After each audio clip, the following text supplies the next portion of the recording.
சில மாணவர்கள் படிக்கும் போது பாட்டு கேட்கும் பழக்கத்தை கொண்டிருப்பார்கள். இந்த பழக்கம் மன அழுத்தத்தை குறைப்பது, கவனம் செலுத்துவதை அதிகரிப்பது என பல வழிகளில் நன்மை அளிப்பதாக நிபுணர்கள் கூறுகின்றனர். அதை பற்றி இங்கு விரிவாக பார்க்கலாம்.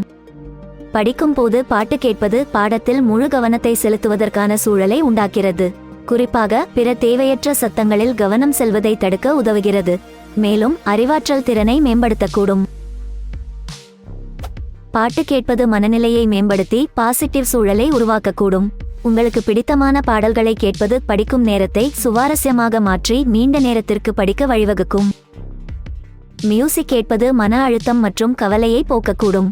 குறிப்பாக தேர்வு சமயத்தில் கடினமான பாடங்களை படிக்கையில் மன அழுத்தம் ஏற்படாமல் பாதுகாப்பதோடு மனதை ரிலாக்ஸாக வைத்திருக்கக்கூடும்.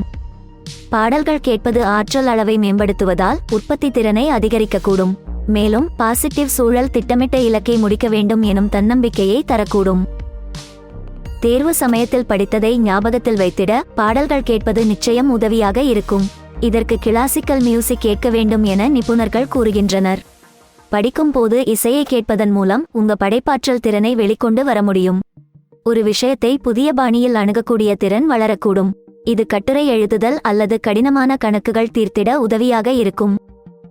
படித்ததை மனதிற்குள் ரிவைஸ் செய்து பார்ப்பது அல்லது எழுதியுள்ள விஷயங்களை சரிபார்க்கையில் அமைதியான சூழல் சிறந்த முடிவாகும். நீங்கள் பாடல்கள் கேட்கும் பட்சத்தில் மியூசிக் வால்யூம் குறைவாக வைத்திருக்க வேண்டும். கிளாசிக்கல் மியூசிக் மற்றும் இன்ஸ்ட்ருமெண்டல் மியூசிக் கேட்பது மூளையை தூண்டி படிப்பில் கவனம் செலுத்த உதவக்கூடும். உங்களுக்கு பழக்கப்பட்ட மியூசிக் பிளேலிஸ்டை தயார் செய்து படிக்கும் போது கேட்க தொடங்குங்கள்.